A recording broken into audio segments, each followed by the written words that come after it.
Hi guys, today I want to go in a little bit detail about the boost converter and especially about the control and what happens if you saturate the API controller and what is the influence of the inductance, the MOSFET, the diode, the capacitor, and also the voltage of the boost converter for the saturation of the PI controller. So this is a very specific video. I will go to in a bit of detail regarding the boost converter and also regarding the PI control. Okay, so I will just skip all the bases. As you can see, this is the boost converter, and I already prepared a lot of stuff actually. So we are already going into the control settings. We have a divider. This is R1 and this is R2. This is going into the op amp and this is your VREF. This is the plus and this is minus of the op amp. We will use a compensator type 2, R1, C1 and C2. Okay. And this will go inside the plus, and inside the minus will go the triangular waveform. Since this is a closed loop, okay, the voltage is actually designed by this resistor here. I explained in many cases why this is the resistor, because in a closed loop configuration, you have the output voltage VO, which is not decided by randomly by the duty cycle, but is decided actually by I call it the anti-divider. So you know that you can say that this point here, V minus, V minus is equal to VO, this is VO, times R2 over R1 plus R2. Okay, but in a control system, sorry, this is V minus, okay. In a control system, V minus is kept as much as possible to Vref. So we can say that Vref is equal to VO times R2 over R1 plus R2. Since Vref is a constant, VO is in a closed loop is decided by the anti-divider, so it is equal to VO equal to Vref times 1 plus R1 over R2. Now, if you are smart enough, you can select R2 in a SPICE simulation equal to 1K, and you have basically that VO is equal to Vref times 1 plus R1 without the K. So if I put, I don't know, R1 equal to 50, VO is equal to 50K, naturally. VO is 60 times Vref. Is that simple.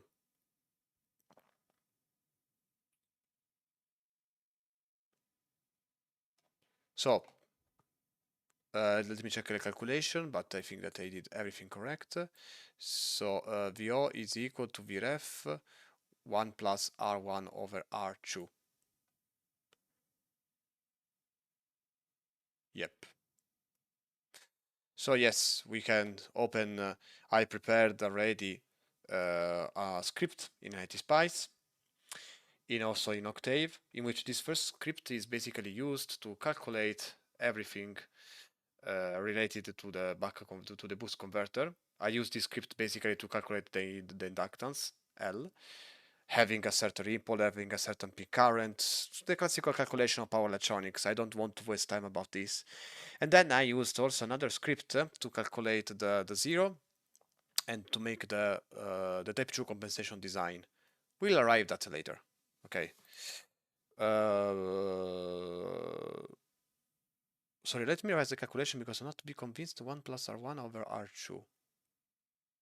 Okay, so if I say R2 is equal to 1K, yes, it is correct. Exactly. x60 times vref. Yes. So if then if vref is equal to 1 volt, it is even easier because it becomes VO equal basically to R1 plus 1. Yes, that was the equation that I wanted to write. Equation. Let's just write something like this. Okay. I will show you that later, which is very fun to play. But anyway, let's open LTSPICE and let's go into action. So let's start with the voltage. I set 5 volts. Then let's use the inductor from the calculation, which is 2.2. Okay, this script here, as you can see, if I run it and I go here, I have inductor L equal to 2. Let's use it 2.2. And in a boost converter, you want actually to be a bit precise. Okay, because trust me, you will need it. You cannot put random values here, otherwise you will have instabilities and stuff. Also in the diode, you want actually to put a silicon diode and not just a random guy. Yeah, let's put this one. Okay. And let's put the 330 micro with an ESR of 10 milli. And this ESR for the control system is important. And let's put now a load of 10 to start. This is the VO. Okay. This is the gate G. Oh, I'm so imprecise recently. And this is your divider. Now, as I said, R2 is equal to 1K and R1 is equal to... I don't like it like this. R1 is this and R2 is this, and this is the load. Okay. R2 is equal to 1K and this is equal to 50K because I fixed the our output voltage to 50 volts. Okay. We can change it, it's not a problem. Okay. Then the voltage, which we call since it is a reference, let's select the cell. Okay, it's easier. It reminds me a battery. Vref equal to 1 volt. Now, universal op-amp number 2. As always, this is the champion. Remember, guys.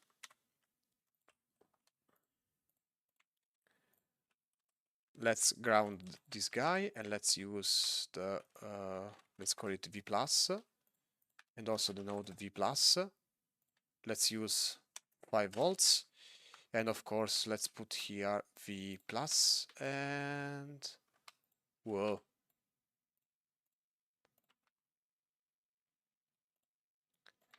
Okay, now I designed this here, but then I performed some fine tuning. So let's put the fine tuning directly.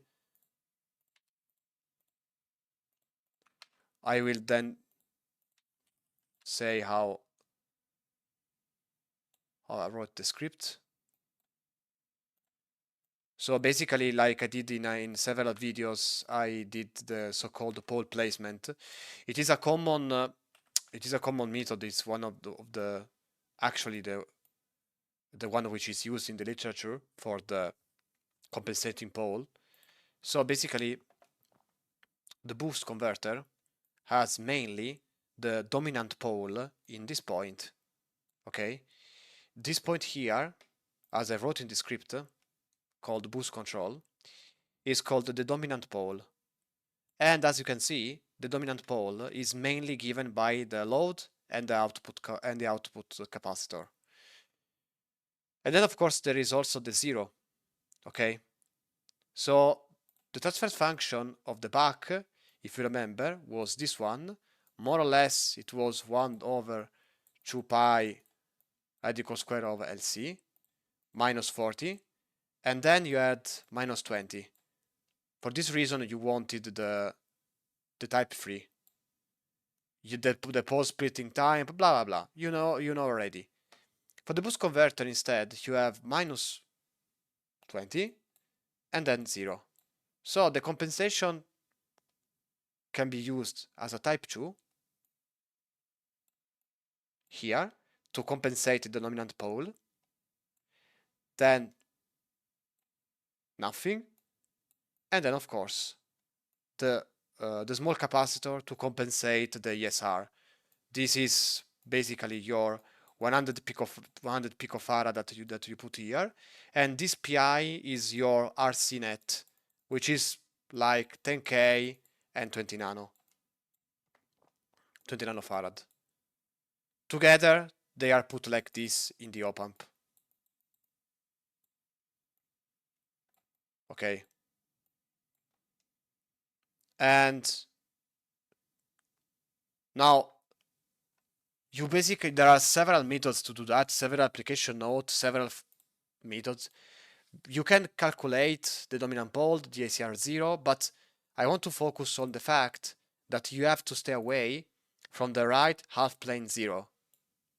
Because if you don't select a crossover frequency not far away from this from this right half plane 0, you basically fall into instability. And the reason is you're requiring more and more power from your compensator, but the compensator cannot give it, and so the compensator will basically saturate, will be stuck. I will show you later, because this is regarding more physics than ever. If you are not away from if you're not being away from your right plane 0, you're asking more energy than you should, and you easily fall into instability. Also because the compensator is saturating or doing behavior like this. You will see it, don't worry. The simulation is here for this purpose. Now we could obey the script. Run it, obey it. And as you can see, it is a starting point, but in reality, nobody does that. In reality, I worked for almost 1 year on compensation. You have to perform fine tuning anyway. Okay, but let's start on this 20k and 20k, 80 nano. It is very slow, definitely very slow. And the last one is 66 pico. Definitely, this is a very, very slow integrator. Now, we will also explore the concept of AntiWindup, and let's put a load of now from 10.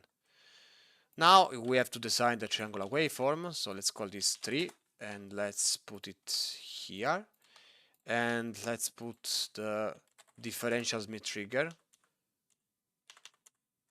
like this. Now this guy is pretty bagged, so let's write VH equal to 0 and VT equal to 0. Otherwise it won't work as intended, okay? You want to be an ideal Smith trigger. And then of course this has to give enough voltage. So let's multiply it by 5. It's low side, so it's very easy to handle. This is the switching waveform, and now it should be everything. Now for the triangular waveform, we know that the switching frequency is about to more or less 50 kilohertz. I don't even need to write nothing here, just 0, 6. Take care that I am deliberately making the triangular waveform a bit higher than the compensator, okay? This is most of the time also real, because the op-amp can be not rail to rail, blah blah, but nobody does that in reality. It is just an academic simulation, this one, okay? Rise time 1 micro, 1 micro, and 2 micro. T on nothing, and period 2 micro. Okay, now everything is in place, and I think that we should run the simulation. Let's run the simulation for 5 milliseconds, and it should be enough. So before spoiling all the fun, let's see what is going on let's see on the minus. So as you can see, the minus and the plus are basically following each other, which is the basis of a control strategy. So let's call this v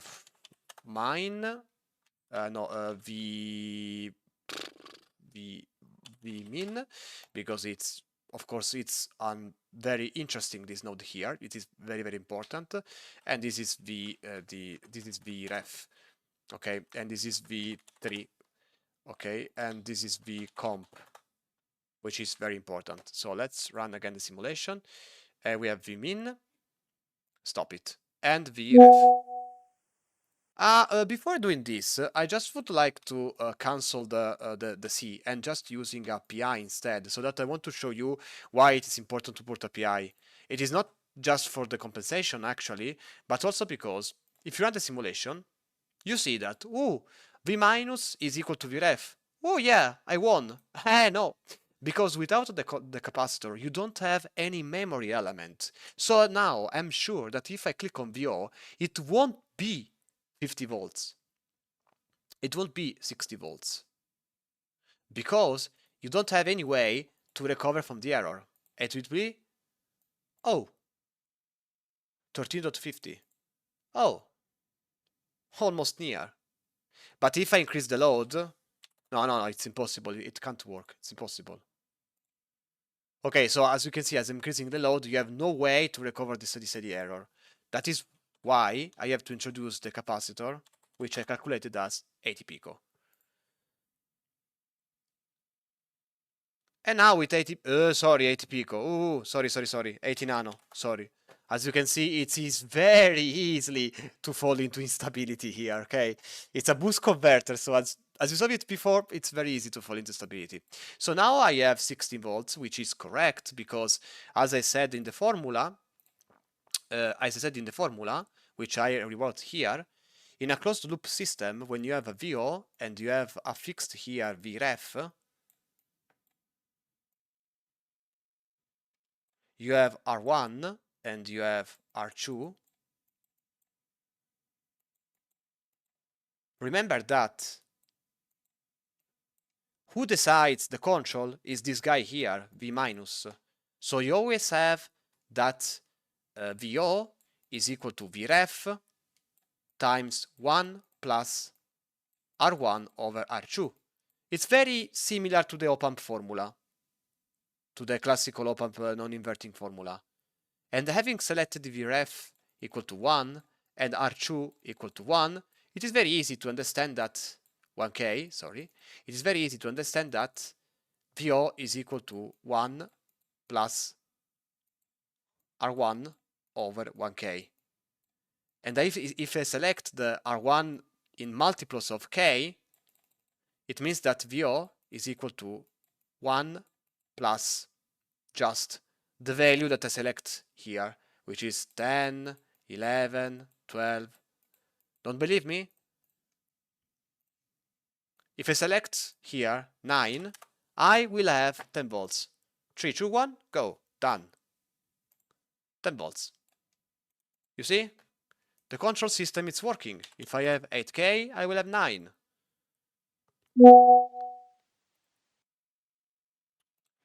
And as you can see, it's working. But it is very slow. And why is that? Because I have a 20K and 80 nano. It's clear that the integrator is very slow. So let's reduce it a bit. 20 nano. Oh, now it's faster. It's definitely faster.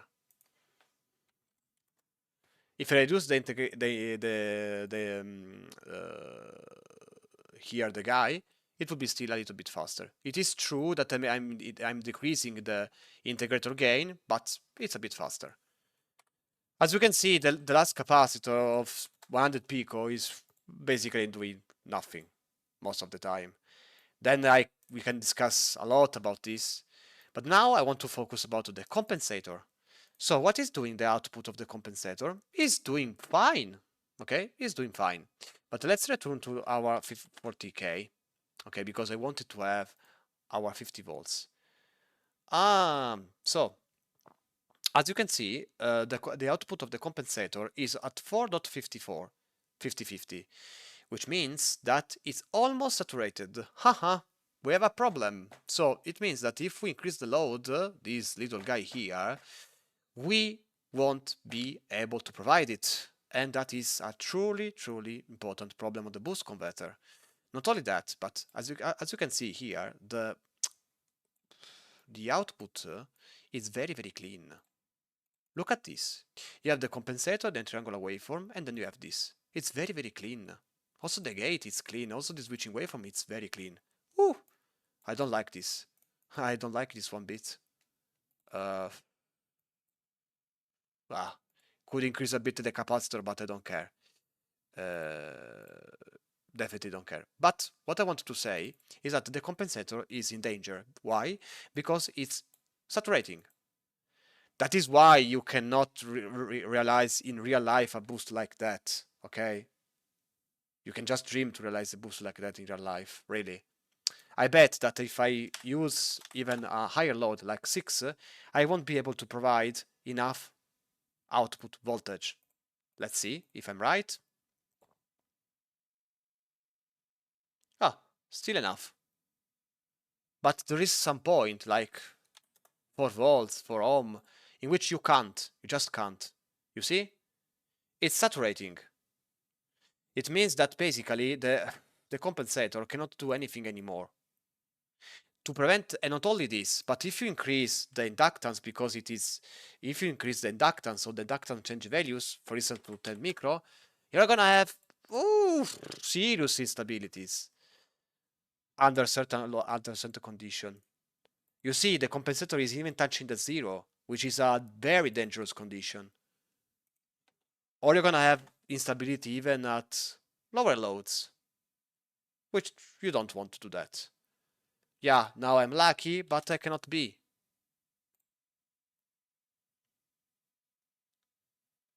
Yeah, definitely I'm quite lucky this time. But there's some values in which you can easily fall into instability. I'm just trying to make the converter unstable. You see the compensator is oscillating also a bit. Is doing all values, so if I increase too much the PI, it can... Oh, finally, I have a little bit of instability in the compensator. So basically, the boost converter cannot be designed randomly, otherwise this happens most of the time, okay? And not only for the compensator, but also for the inductance and everything which is around. But this behavior can also happen in other condition, even if when the design is perfect. And boost controllers have a lot of circuitry to avoid instability and to stay away from the 0, from the right hand 0, and also to stay away from integration. Basically, they've also a way to have anti-Windup control. What I'm trying to say is that analogically speaking, you could put this is the most solution used, is to use two Zener diodes, let's put 2.7 in these two directions. And as you can see, this problem is partially solved. You see? It's not magic. It's because what you're doing now is creating a circuit for the capacitor to actually go away. What you want to do, what is the logic behind the anti-Windup control? When you studied the control system, I bet that you studied at a certain point the concept of anti-Windup, right? The anti-Windup is basically when you have a PI which is saturating because of the accumulation of the previous error, and it's stuck. You need digital control, reset, blah blah. So how can you do this analogically? It's a nightmare, and you cannot just do it just one or two circuits. It's a nightmare. But what you can do in LTSPICE, if you just want to provide a very simple solution for a very, very simple cause, is to put these two diodes. These two diodes, as you can see, will create a path to discharge this capacitor here, which is saturating. Now, how can you know that it is these two diodes acting? Simply because if you put a 10 ohm again in the condition in which was not saturating, there won't be, as you can see, any current flowing. Oh, sorry, I interrupted the simulation a bit. But it's still avoiding the compensator to saturate, which is good. Now let's go back to the 2.2, which was the correct number.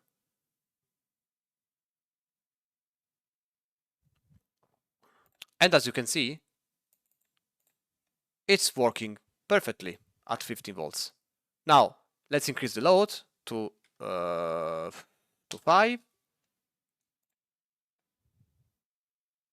It's going down a bit, the compensator, but it's still not reaching the saturation. Let's go down to 3, which was our objective, and nothing to do. It's saturated again. It just saturated, okay? You could technically, you could even increase the voltage of this guy and avoid saturation, but there are some limits, okay? You have to accept that just with this circuit there are some limits, and the diodes are working, they are doing the possible that what they can do, but there are just some limits. You have to accept it, okay? You have just to accept it. So now what you in every control, so let's reduce the load a bit to 4, and let's keep the circuit like that. Now what you want to do actually to test your control system, the reactivity, the speed, and everything about your control if it falls into instability, what always you have to do is to do a step load. Step load are always important in control, a down step or an up step, as you wish. Now, which of the two is the most dangerous? Generally speaking, it's the higher step, because this can create overshoot and damage the components. So, let's do this. Generally speaking, you can write R equal to if time is equal is greater than don't know 40 milliseconds, then you have 1K. Otherwise, you have 4. It's a step load from 0 to it's a step load from 0 to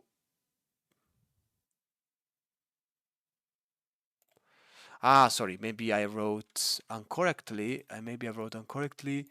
If it has to be capital letters, probably.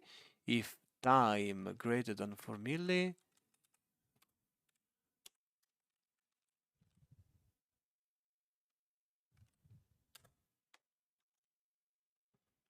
now you should be able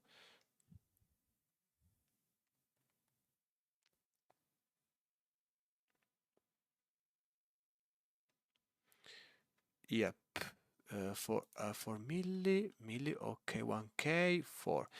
Okay, I put okay, sorry. Let's run the simulation.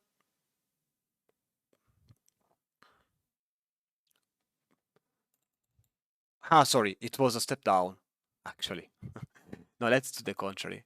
Let's do the contrary. So let's write here 4, and let's write it 1K. So it starts from 0, and after 4 milliseconds, it goes up. Let's go a bit, the milli maybe. So let's go to here. Okay, so as you can see, as you can see here is the presence of the step load. It goes a bit down. Naturally, if you change the PI compensator, you're gonna also change everything. Okay, so the hole, the drop, everything. If you reduce the integrator gain,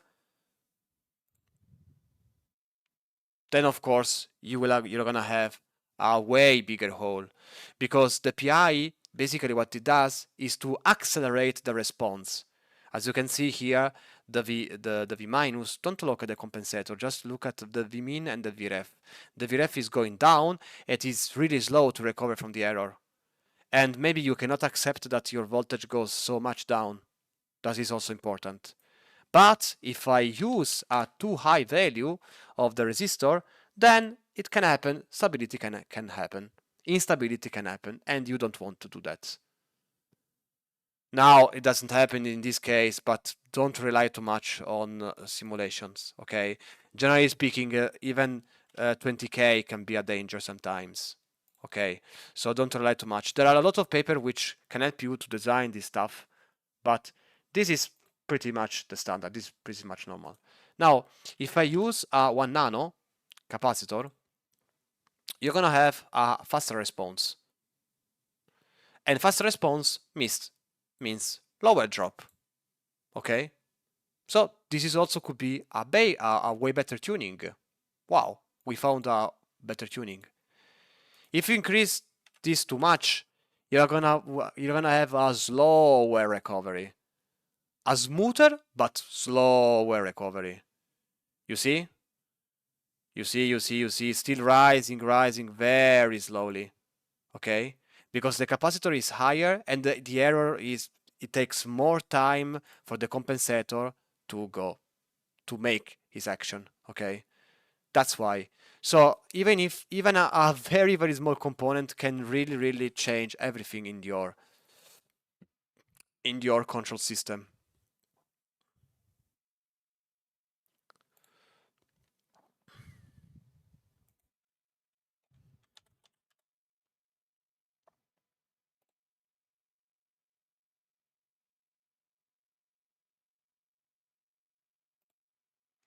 I believe, by the way, that this difference is owing to the diode. As you can see, there is more or less 1 volt drop of the diode. So I believe that is the diode fault. But anyway, this was a very fun stuff to do. We also discussed about AntiWindup, control system, and everything. So thank you guys for your attention and see you in the next video.